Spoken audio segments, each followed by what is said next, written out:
Padre, gracias por reunirnos. Gracias porque tú estás acá en medio nuestro. Tu palabra dice que cuando estamos dos o más reunidos en tu nombre, tú estás. Y celebramos tu presencia, Señor, y te adoramos, Señor.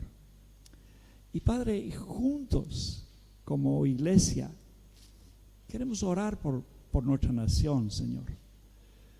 Queremos orar por la vida de gobernantes y gobernados, Señor, para que tú pongas temor en nuestros corazones, para que en ese temor busquemos tu voluntad, Señor, y se haga tu voluntad en esta nación. Señor, da tu gracia, abre puertas, Señor, para que tu evangelio vaya y inunde, Señor, cada rincón de este departamento y de esta nación. Señor, también quiero rogarte tu gracia para compartir tu palabra ahora, Señor. Qué privilegio que nos das el compartir tu palabra, Señor. Señor, bendice tu palabra y danos gracia a mí para impartirla, Señor, y cada uno de los que están acá, Señor, y también damos la bienvenida a los que están en línea, que esas palabras puedan ser guardadas en nuestros corazones y puedan llegar a donde tú quieras, Señor. Señor, bendice tu palabra. En el nombre de Jesús oramos. Amén. Bueno, cada uno de ustedes ha recibido un bosquejo y, o sea, para que les puedan ayudar un poquito a seguir. Ya, el título que se ha dado a esta enseñanza es: del Señor proviene nuestra salvación y Él nos sostiene. Y bueno, voy a pedirles que puedan abrir sus Biblias en Marcos capítulo 4.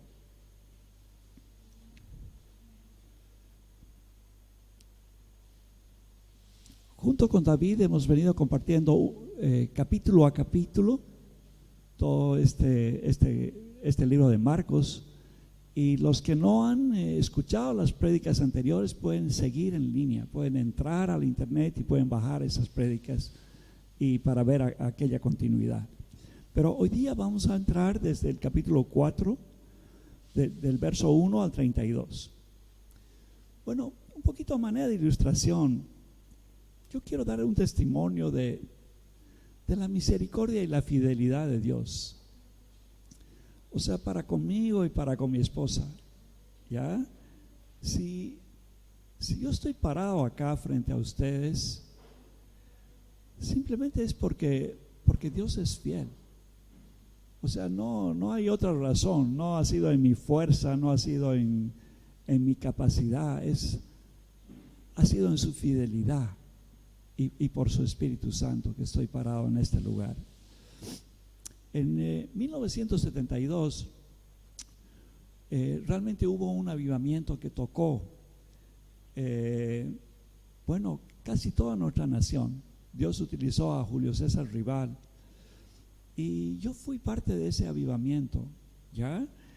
El Señor me trajo a su reino y me salvó y me dio su Espíritu Santo en ese momento. Y desde entonces no me ha soltado, ¿no? Nos convertimos miles de jóvenes, pero ese era un movimiento, no fue una iglesia realmente. Y bueno, quedamos como ovejas sin pastor cuando el movimiento se dispersó, se apagó, digamos. ¿Ya? Porque no teníamos un padre espiritual realmente que nos enseñara, nos discipulara. En carne propia hemos aprendido lo importante que es ser padres, ¿no? Y discipular a las personas. Bueno, quedamos así como abandonados por los hombres, si quieren ustedes, pero no por Dios.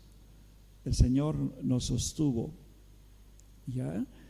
Y luego nos permitió con los años establecer congregaciones cristianas, así en diferentes lugares acá en Bolivia, donde aprendimos de la palabra del Señor, donde aprendimos a adorar, a buscar de Dios, ¿ya? Y también el Señor nos permitió colegios cristianos, donde pudimos educar a nuestros hijos, ¿ya? Y darles sus principios así desde muy pequeñitos. Bueno, como les digo, mi esposa y yo somos una prueba de la fidelidad del Señor. Él no solo nos llamó, sino que nos sostenió realmente de su mano hasta el día de hoy, por más de 40 años, ¿no? Entonces yo puedo decir, Dios es fiel, ya es fiel. Bueno, les he puesto una proposición ahí a manera, una idea, si quieren fijarla o escribirla. En Dios está nuestra salvación. Él nos trae a su reino, ayuda a crecer, nos sostiene y hace que llevemos mucho fruto. ¿Ya? Eso es lo que hace el Señor. Eso es lo que vamos a ver en esta porción. Esta porción la vamos a dividir en 4 partes. De los versos 1 al 20 se nos habla de que Jesús enseñaba por parábolas, ¿ya? Y ahí nos explica la parábola del sembrador y nos da su significado. En los versos 21 y 22, el segundo punto, nos hace una pregunta. Ahora, ¿qué hacemos con lo que hemos recibido? En el tercer punto, de los versículos 26 al 29, Él nos muestra cómo opera, cómo obra en nuestras vidas a través del tiempo. Y por último, vemos que del 30 al 32, Él nos explica cómo su reino se expande y crece. Bueno, vamos punto por punto. Marcos 4, les decía, vamos a ver verso 1 y 2, pero solamente una pequeña introducción nada más para situarnos en el contexto. O sea, habíamos mencionado en capítulos anteriores, en enseñanzas anteriores, respecto a los capítulos anteriores, que Jesús predicaba sobre el reino de Dios, ¿ya? Y Él enseñaba sobre el reino del Señor y lo hacía con autoridad, y su autoridad con la autoridad realmente del Hijo de Dios, y se podía ver y percibir eso en cada una de sus acciones. Su ministerio público fue creciendo y el Señor tuvo fama en medio de Israel y venían de todos lados, ¿ya? Y había sanidades y había liberaciones, milagros, ¿no? Como multiplicación de los panes, etcétera, y multitudes venían donde Él. A raíz de eso, los fariseos, ahí habían 3 sectas en realidad: fariseos, saduceos y los herodianos, ya comienzan a tener celos, una envidia ministerial, ¿no? Y también querían como de alguna forma domesticar al Señor, a que siga lo suyo, digamos, ¿no? Pero el Señor era Dios, ¿no? Él estaba explicando los principios del reino y su enseñanza era con claridad. Él había inspirado la palabra del Señor, ¿ya? Y entonces los fariseos comenzaron a confabular para destruir concretamente al Señor. Bueno, de esa forma es que el Señor comienza a predicar por parábolas. ¿Ya? Vamos a explicar un poquito más, pero solamente eso para que tengan en un contexto. Entonces vemos capítulo 4, verso 1. Dice: otra vez comenzó Jesús a enseñar junto al mar. Y se reunió alrededor de él mucha gente, tanto que entrando en una barca se sentó en ella en el mar, y toda la gente estaba en tierra junto al mar. Y les enseñaba por parábolas muchas cosas, y les decía en su doctrina. Bueno, a ver, nos imaginaremos un poquito eso, ¿eh? Algunos han ido al lago Titicaca tal vez. Ahí estaba el Señor en la punta del barco, y la gente ahí en la orilla, en la playa, porque la gente se agolpaba, eran multitudes. ¿Ya? Y desde la playa, o desde la barca, el Señor estaba enseñando, y la gente escuchaba. Pero el Señor les hablaba por parábolas. Bueno, una parábola hace alusión a cosas muy familiares de la vida cotidiana, ¿no? De los cultivos, de la vida de todos los días. Y de esa forma el Señor les explicaba los principios y las verdades bíblicas. Bueno, vamos ahora al verso 3, la parábola del sembrador. Y voy a leer esta parábola. Verso 3 dice: oíd, he aquí el sembrador salió a sembrar. Y al sembrar aconteció que una parte cayó junto al camino, y vinieron las aves del cielo y la comieron. Otra parte cayó en pedregales, donde no tenía tierra, y brotó pronto, porque no tenía profundidad de tierra. Pero salido el sol se quemó, y porque no tenía raíz se secó. Otra parte cayó entre espinos, y los espinos crecieron y ahogaron, y no dio fruto.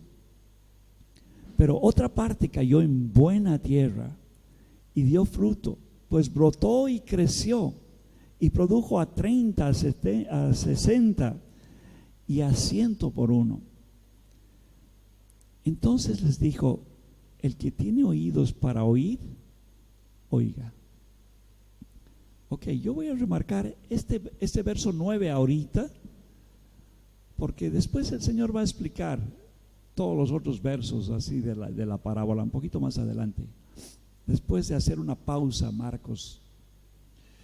¿Qué dice el verso 9? Dice: entonces les dijo: el que tiene oídos para oír, oiga. ¿Ya? Quiero que escuchemos, acá hay un mandato de parte del Señor. ¿Ya? Es una orden de Jesús, no solo de escuchar, sino de oír realmente. ¿Ya? Este verbo está en un presente imperativo, que viene a ser un mandato, remarcando que es una acción continua que las personas tienen que hacer, o sea, oír, ¿no? Y se repite muchas veces a lo largo de este texto, por eso es que la estoy puntualizando. Cuando ustedes lean la parábola van a ver: oíd, oíd, oíd, oíd. Ya más de entre 10, 12 veces se repite esa palabra. ¿Ya? Entonces, bueno, prestemos atención a eso entonces. Ahora, Marcos aquí intencionalmente hace una pausa. ¿Ya? Y aquí vamos a ver versos 10 al 12. Dice: cuando estuvo solo, el verso 10. Cuando estuvo solo, los que estaban cerca de él con los 12 le preguntaron sobre la parábola. Ok, entonces no solo estaban sus discípulos, estaban las personas más cercanas, las que habían escuchado realmente al Señor. ¿Ya? Y les dijo: a vosotros os es dado saber el misterio del reino de Dios, mas a los que están afuera, por parábolas todas las cosas, para que viendo vean y no perciban, y oyendo oigan y no entiendan, para que no se conviertan y les sean perdonados los pecados.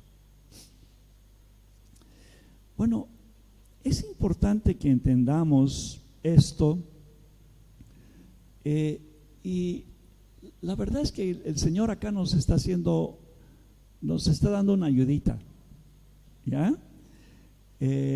Nos está haciendo una referencia al Antiguo Testamento, a Isaías. Entonces, yo quiero que vamos a ver un poquito de historia acá, ¿ya? O sea, el Señor está haciendo referencia a Isaías. Pero, a ver, primero, dentro de la historia veremos quién ha sido Isaías. Bueno, era un profeta que ejerció del 740 al 680 antes de Cristo. O sea, es un conteo descendente, ¿no es cierto? Estamos yendo de atrás para adelante. ¿Ya? Isaías estuvo durante el reinado de 4 reyes. Pero uno de esos reyes, Acaz, realmente hizo lo malo delante de Dios. Hizo todas las cosas al revés, políticamente, religiosamente. O sea, un país que Dios había bendecido y había prosperado y estaba así con mucha riqueza y bendición realmente, ¿ya? Pero este hombre introdujo la idolatría y hasta profanó el templo. Esa profanación quiere decir metió ídolos dentro del templo, básicamente, ¿ya?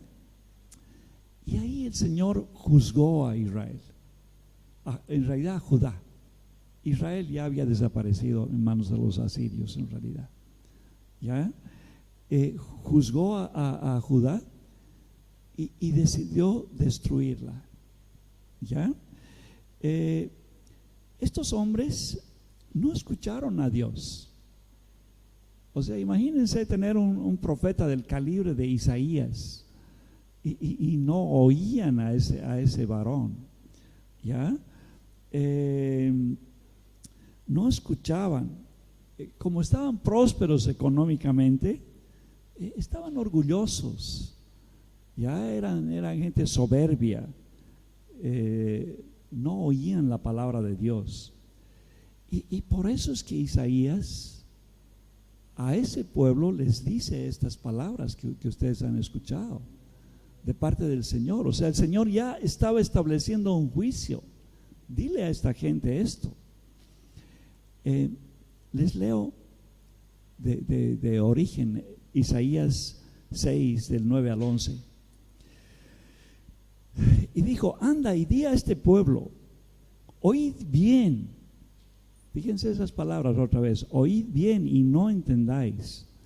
Ved, por cierto, mas no comprendáis. Engruesa el corazón de este pueblo y agrava sus oídos y ciega sus ojos, para que no vean con sus ojos, no oigan con sus oídos, ni su corazón entienda, ni se convierta y haya para él sanidad. ¿Ya? Bueno, aquí Dios estaba marcando un juicio. Estaba muy claro ahí. Y en el verso 11, Isaías le pregunta y le dice: y yo dije: ¿hasta cuándo, Señor? Y él dice, y respondió él: hasta que las ciudades estén asoladas y sin morador, y no haya hombre en las casas, y la tierra esté hecha desierto, un desierto. Bueno, voy a realmente destrozar estas ciudades y no va a quedar nada acá, ¿ya? Pero sabemos que el Señor en Él hay misericordia y hay verdad, las dos cosas. Él aplica juicio, pero con misericordia, ¿ya? Y si bien esas palabras de juicio habían sido dadas, si se fijan, yo he puesto algunos versos ahí, el verso 6, 13 también de Isaías, dice: y si quedare aún en ella la 10ª parte, esta volverá a ser destruida. Pero como el roble y la encina, que al ser cortados aún queda el tronco, así será el tronco, la simiente santa. Está diciendo: voy a dejar una simiente. Voy a dejar una simiente para volver a construir de nuevo, ¿ya? Bueno, si ustedes quieren profundizar lean el capítulo 7. Ya les he puesto ahí unas pautas, no voy a entrar en profundidad, pero es muy interesante ahí, solamente un poquito de contexto para que ustedes se orienten. Ahí durante el régimen en el gobierno de Acaz, ya les digo, los asirios ya habían destruido con Israel. Y en ese momento quisieron destruir con Judá, ¿ya? Pero Dios no les permitió. Y el profeta Isaías les dijo, esta gente no va a tocar el pueblo, ¿ya? Y es interesante, o sea, estaban todos temblando de miedo y sale Isaías porque Dios le dice, sal con tu hijo, que se llama Sear Jebús. Ese nombre quiere decir un remanente volverá. O sea, miren cómo el hijo de Isaías ya se llamaba un remanente volverá. O sea, ya estaba advirtiendo el juicio, pero con misericordia, ¿ya? Y después, si ven más adelante, la señal que le da simplemente es el advenimiento del Mesías en el 7:14, ya, el advenimiento de Cristo. Entonces, bueno, quiero que, digamos, rescatemos un poco. Así como en ese tiempo Dios juzgó a Israel y la juzgó como Él sabe juzgar realmente, con misericordia y con verdad, ¿ya? Así en este momento también de alguna forma estaba juzgando a Israel. Ya habían pasado muchas cosas, ustedes van a tener que revisar y mirar, pero el Señor estaba poniendo juicio también con esta gente que no estaba queriendo escucharle, ¿me entienden? Estaba el mismo Mesías ahí y ellos con sus ojos cerrados y sus oídos sin escuchar la palabra del Hijo de Dios en ese lugar, ¿me entiende? Entonces es por eso que el Señor comienza a hablar con parábolas, como para decirles, ok, esta es la verdad, se las estoy diciendo, si quieren escucharla, escúchenla, ¿ya? Y algunos venían y realmente eran alcanzados, ¿verdad? Bueno, aquí en la palabra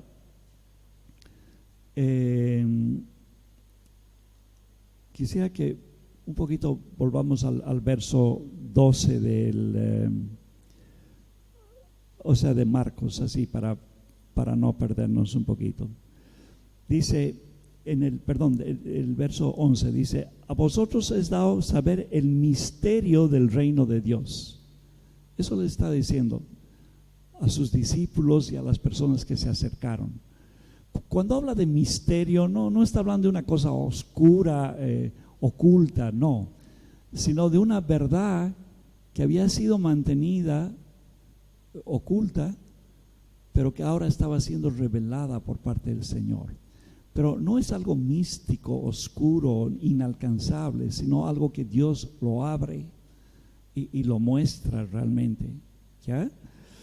Entonces el Señor les está diciendo, a ustedes les es dado esto, pero para los que están afuera, esta gente que no quiere escuchar y nada, simplemente va por parábolas la cosa, ¿ya? Entonces Jesús usaba las parábolas para juzgar a los que estaban fuera, pero para instruir a los que estaban dentro. Muchas de estas parábolas describen el reino de Dios, ¿ya? El reino de Dios en realidad es una nueva forma de vida, son nuevos principios, formas de pensar conforme al Señor, ¿ya? Contraria en muchos casos a los paradigmas y a las estructuras mentales, digamos, de las personas. por eso es que había conflicto, ¿ya? Por eso es que los fariseos y los herodianos, o sea, iban a la pelea con el Señor. Bueno, queridos, para nosotros también muchas de las verdades del Señor son a veces un desafío a entender, porque hemos sido criados dentro de una cultura, hemos recibido un proceso de educación de nuestros padres, nos han mostrado de alguna manera la forma de vivir, la forma de buscar a Dios, etcétera, ¿no? Entonces, para nosotros también es importante que tiene que haber un cambio en nuestra mente, en nuestro corazón. ¿Ok? Bueno, hasta ahí se está explicando por qué el Señor hablaba por parábolas. Ya, vamos a ir ahora al los versos 13 al 20. Y aquí el Señor en el verso 13, bueno, un poquito como que los retea y les dice, ¿no saben esta parábola? ¿Ya? ¿Cómo pues entenderéis todas las otras parábolas? Ya lo está cospeando. ¿Ok? Jesús les está llamando la atención a sus discípulos, ¿no? Destacando que esta parábola en particular es importante para entender algunas otras parábolas también, ¿ya? Bueno, va el verso 14, dice, el sembrador es el que siembra la palabra, ¿ya? Bueno, definitivamente el sembrador era el Señor Jesús. Y hoy en día todo aquel que predica la palabra del Señor, ¿no? Y la tierra es nuestro corazón, es el corazón de las personas. Verso 15. Y estos son los de junto al camino, ¿ya? En quienes se siembra la palabra, pero después de que la oyen, fíjense otra vez el verbo ese, ¿no? Enseguida viene Satanás y quita la palabra que se sembró en sus corazones. Bueno, hoy en día el diablo también puede ejercer mucha influencia negativa. ¿Cómo lo hace? Bueno, nublando el entendimiento de las personas, ¿ya? Para que no entiendan la palabra. Con paradigmas, con pensamientos, con filosofías que se han ido enraizando en nosotros, ¿no? Que se han ido implantando en nuestra mente. Y por eso es importante que sea renovada nuestra mente. O sea, el Señor tiene que cambiar nuestra mente, tiene que abrir nuestra mente, como está en Romanos 12:2, ¿no?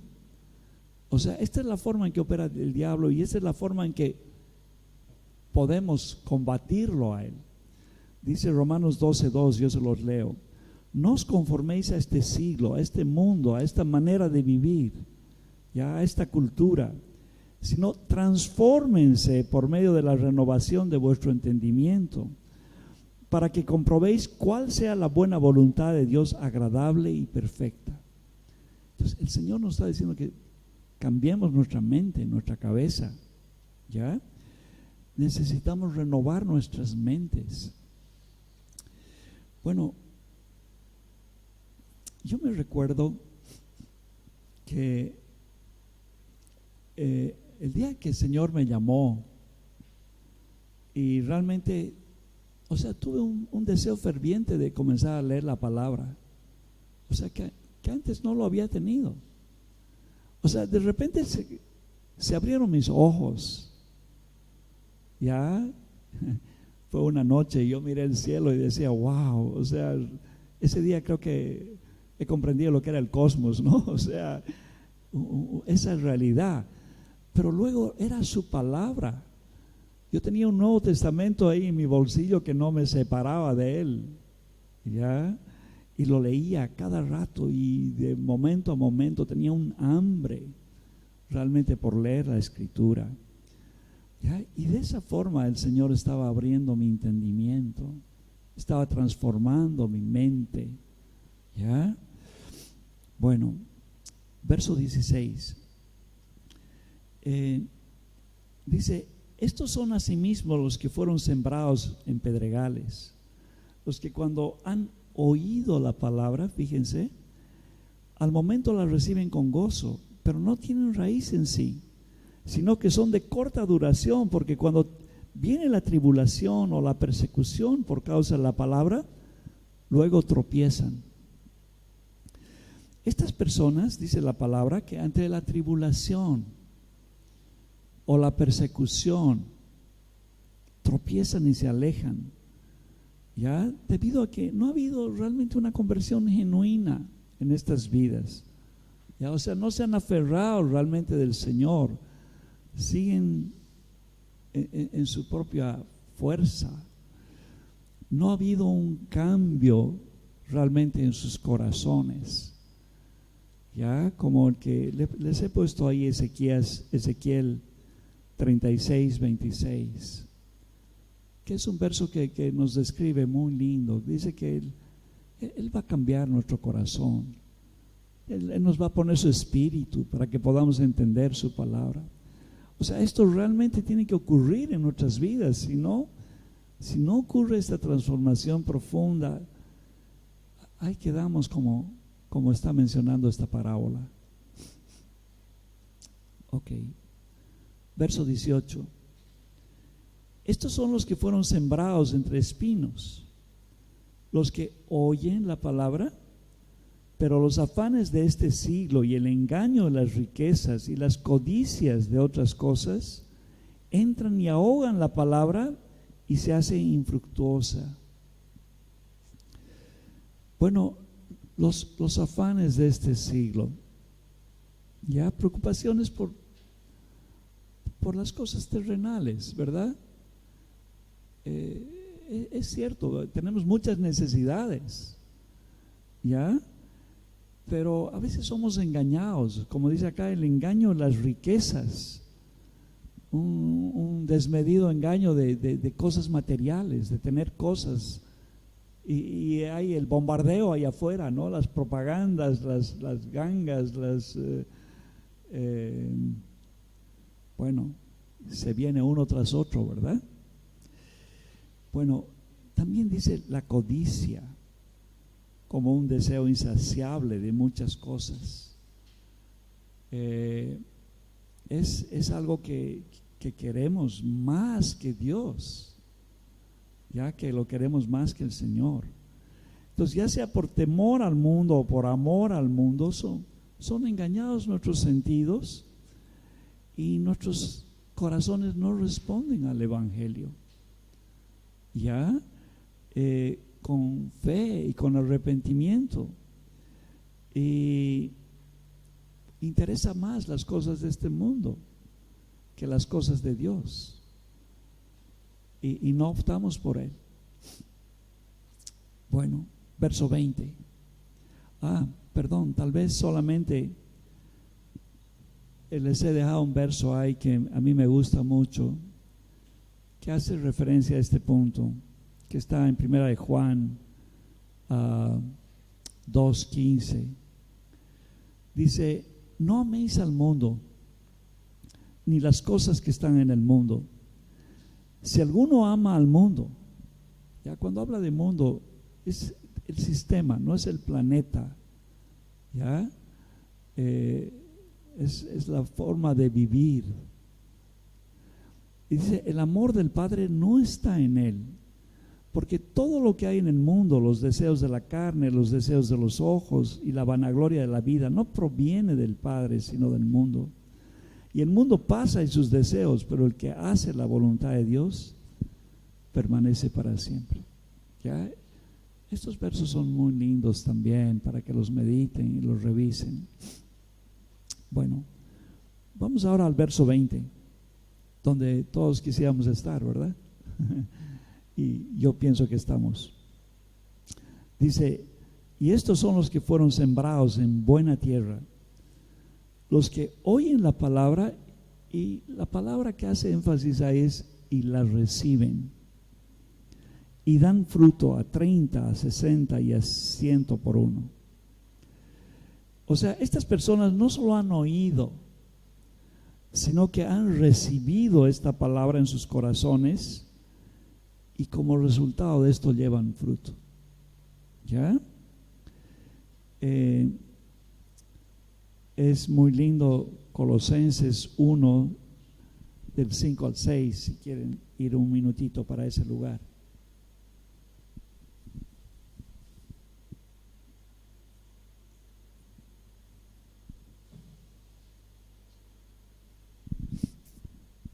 Pablo les está diciendo a los de Colosas, ¿no?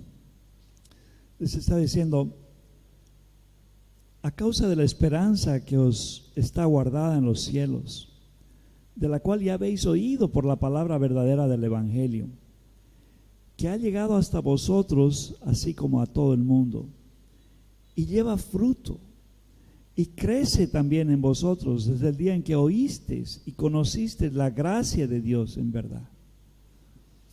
Bueno, aquí Pablo está remarcando que esa palabra del Señor realmente lleva fruto en sí mismo, ¿no? Y crece, abunda. Ok, ahora vamos al segundo punto. ¿Cómo respondemos a aquello que hemos recibido? Versos 21 y 22, o sea, ¿qué hacemos con la luz recibida? Leo verso 21. También les dijo: ¿acaso se trae la luz para ponerla debajo del almud o debajo de la cama? ¿No es para ponerla en el candelero? Porque no hay nada oculto que no haya de ser manifestado, ni escondido que no haya de salir a luz. O sea, por si acaso el almud era como, en realidad era como una caja para medir el grano, pero lo ponían como velador, si quieren ustedes, los campesinos, de alguna forma, ¿no? O sea, lo daban la vuelta y ahí podían asentar la lámpara, digamos, ¿no? Pues está diciendo, no es para que lo metan dentro de la caja, ¿no? Está diciendo, eso es lo que está diciendo acá el Señor. Bueno, la palabra de Dios es esa luz que un creyente verdadero tiene y recibe, ¿no es cierto? Y que tiene que ponerlo por encima de todas las tradiciones, que tiene que poner por encima de todas las filosofías, de todas las cosmovisiones, ¿ya? Y no ocultarla, o sea, proclamarla, hablarla y obedecerla, y acatarla en nuestras vidas y en nuestros corazones. ¿Ya? Esa es la única forma para que las personas puedan ver esto. ¿Ya? El Señor nos habla que de alguna forma somos como luminares. O sea, la gente te está observando, este cristianito, dicen, ¿no? O sea, te están mirando tu conducta, están mirando tu vida, cómo actúas, cuál es tu forma de vivir, ¿verdad? El Señor dice que seas como una antorcha que brille, ¿ya? Esa palabra pues es la que alumbra en nuestra mente y nuestro corazón y transforma nuestra conducta realmente. Bueno, versos 23 al 25. Ahora, ¿qué hacemos con lo que oímos? Dice, si alguno tiene oídos para oír, otra vez, oiga. Y les dijo también, mirad lo que oís, porque con la medida con que medís os será medido, y aún se os añadirá a vosotros los que oís. Porque al que tiene se le dará, y al que no tiene, aún lo que tiene se le quitará. O sea, el Señor está haciendo énfasis otra vez en el verso 9, ¿no? En el oír. ¿Ya? Que estemos con un corazón amplio a recibir su palabra. Ya que no estemos como esos hombres orgullosos que están resistiendo a la palabra del Señor. Ya, que la dejamos penetrar en nosotros, o sea, que permee en nuestra mente, nuestro corazón. Y en esa medida dice que el Señor nos va a añadir más. Ya, es que seamos obedientes en poco y Él nos va a dar más y más. Ya, eso es lo que nos está prometiendo. Pero si no oímos, aún lo que hemos recibido lo podemos perder. Amén. Bueno, vamos al punto 3. Dice, Él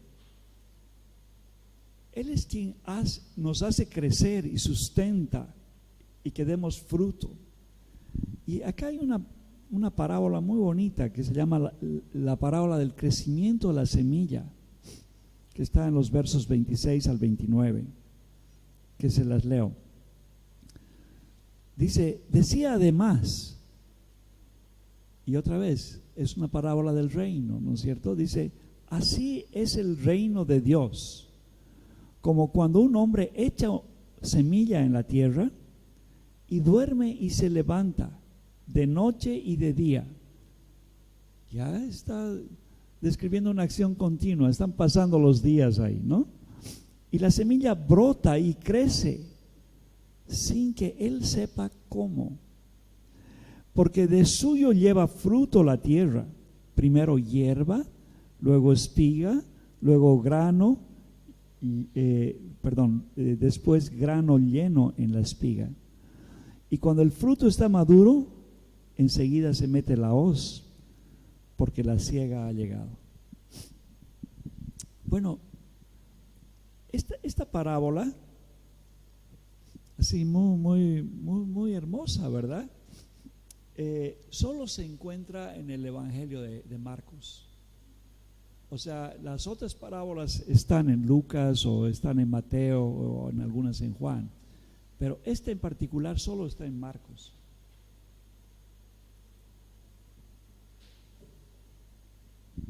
Ya, bueno, lo que nos está mostrando acá es lo que ocurre en nuestros corazones. Ya, esa pequeña semilla en nuestra mente y en nuestro corazón va germinando y va creciendo por la obra del Espíritu Santo. Ya cuando testificaba de la fidelidad de Dios, me estaba refiriendo a eso.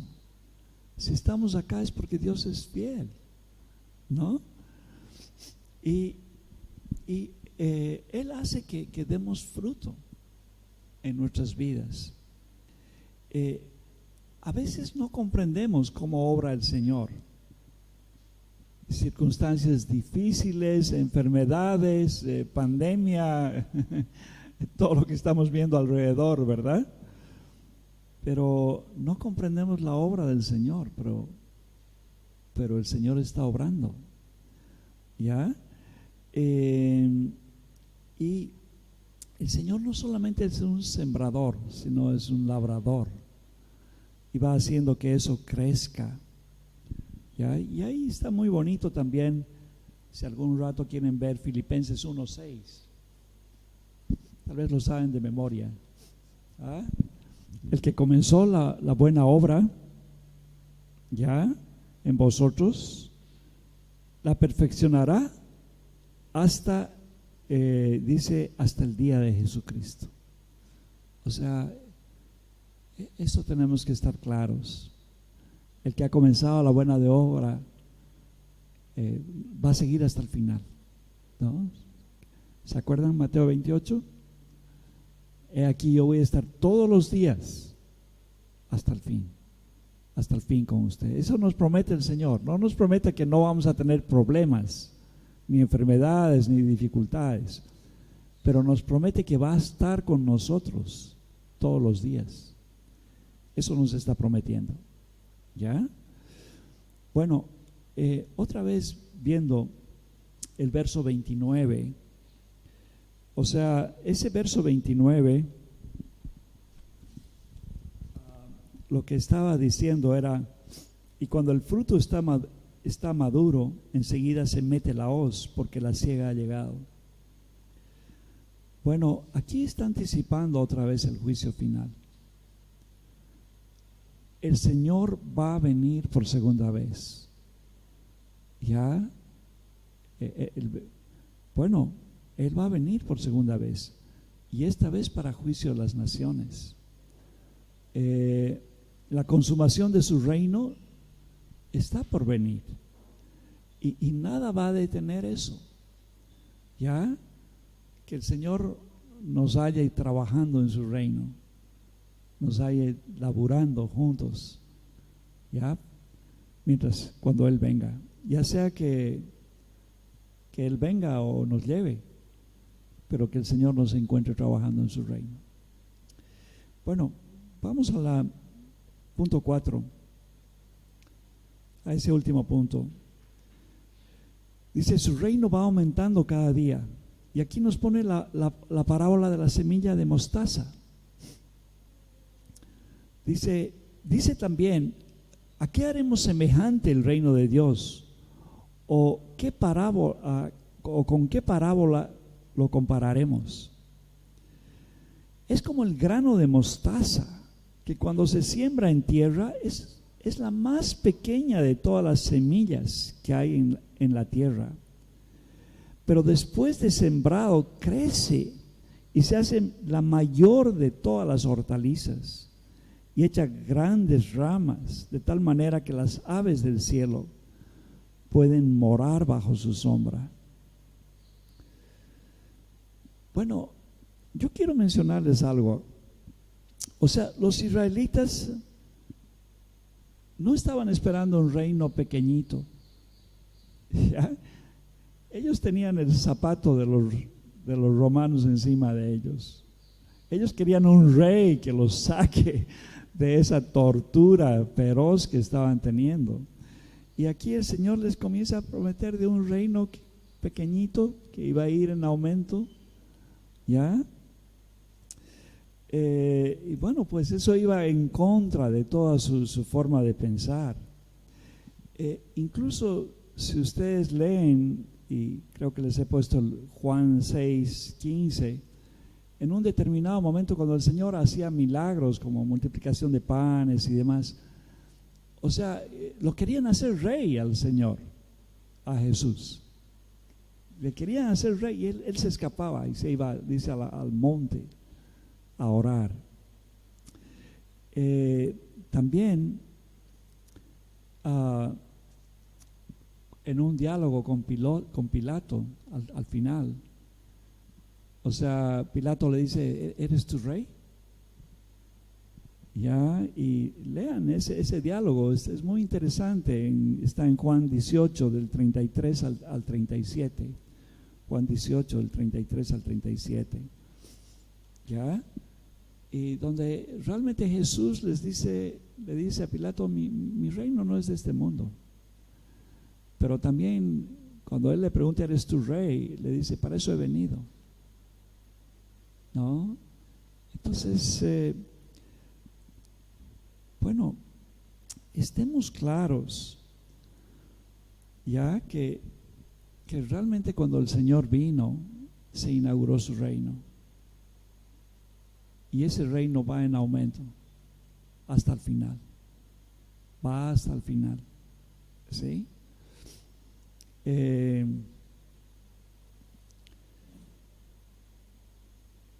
Hoy en día, cuando nosotros comenzamos a mirar lo que ocurre en nuestra nación y otras naciones alrededor, quién sabe, nos sentimos iguales que los israelitas con los romanos encima, ¿verdad?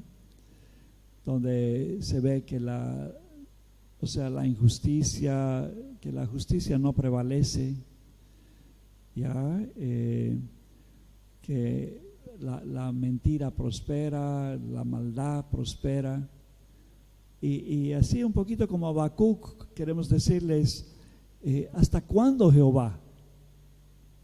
¿No? Clamaré a ti y no oirás. Bueno, yo he predicado sobre eso con ustedes, tienen esa prédica de Habacuc ahí. Y el Señor lo que hace es les manda a los babilonios, ¿no? Entonces, bueno, así es la cosa. Dios sabe qué hace, cómo está obrando. Pero lo que tenemos que estar muy claros es que el Señor ha inaugurado su reino, y su reino va creciendo como esa semillita de mostaza, como decíamos, ¿verdad? Y que hay millones de personas que están viniendo al Señor hoy en arrepentimiento y en fe, ya que han respondido a su llamado y han adoptado al Señor como su Señor y están bajo su señorío y bajo su reinado. ¿Ya? Ok.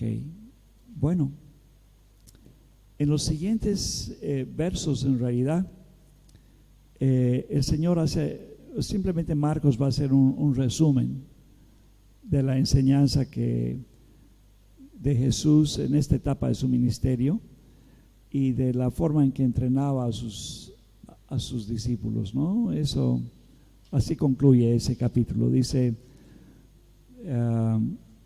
con muchas parábolas como estas les hablaba la palabra conforme a lo que podían oír, y sin parábolas no les hablaba, aunque a sus discípulos en particular